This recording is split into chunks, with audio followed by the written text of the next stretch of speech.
ہے صلاۃ التوبہ۔ توبہ انسان مانگتا ہے تو توبہ کا مقصد ہوتا ہے کہ انسان نے جو بھی گناہ کیا ہے،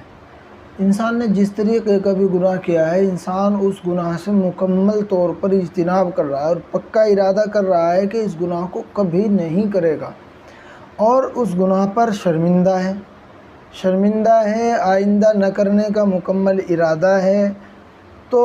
انسان کی توبہ مانی جاتی ہے۔ صلاۃ التوبہ پڑھنے کا طریقہ یہ ہے کہ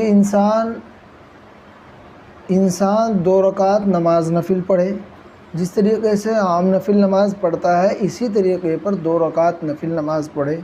اور نفل نماز پڑھ کر اس کے اندر بعض لوگوں نے یہ لکھا ہے کہ سورہ فاتحہ پڑھنے کے بعد پہلی رکعت کے اندر قل یا ایھا الکافرون پڑھے، اور دوسری رکعت کے اندر سورہ فاتحہ کے بعد سورہ اخلاص یعنی قل ھو اللہ احد پڑھے۔ بعض لوگوں نے یہ لکھا ہے۔ تو اس طریقے پر نفل نماز کی نیت باندھ کر 2 رکعت نماز صلاۃ التوبہ کی نیت باندھ کر انسان نماز پڑھے، اور اس میں پہلی رکعت کے اندر سورہ فاتحہ کے بعد قل یا ایھا الکافرون، اور دوسری رکعت میں سورہ فاتحہ کے بعد قل ھو اللہ احد پڑھے۔ اس طریقے پر 2 رکعت نماز مکمل کرے، اور نماز مکمل کرنے کے بعد پھر اللہ تبارک و تعالیٰ سے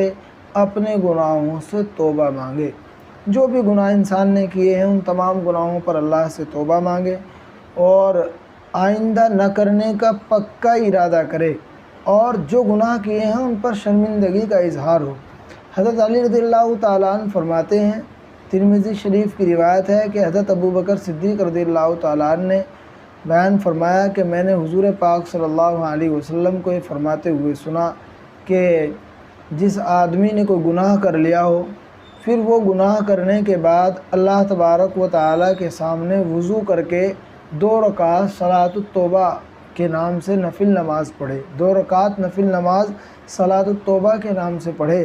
اور اسے پڑھنے کے بعد پھر اللہ تبارک و تعالیٰ سے اپنے گناہ کی معافی مانگے، رو دھو کر اللہ تبارک و تعالیٰ کو منائے، تو اللہ تبارک و تعالیٰ اس کے گناہ کو معاف فرما دیتے ہیں۔ ہاں، صلاۃ التوبہ کے ذریعے تمام گناہ اللہ تبارک و تعالیٰ معاف فرما دیتے ہیں، لیکن جو نمازیں انسان نے چھوڑی ہیں وہ نمازیں صلاۃ التوبہ کے ذریعے بھی معاف نہیں ہوتی،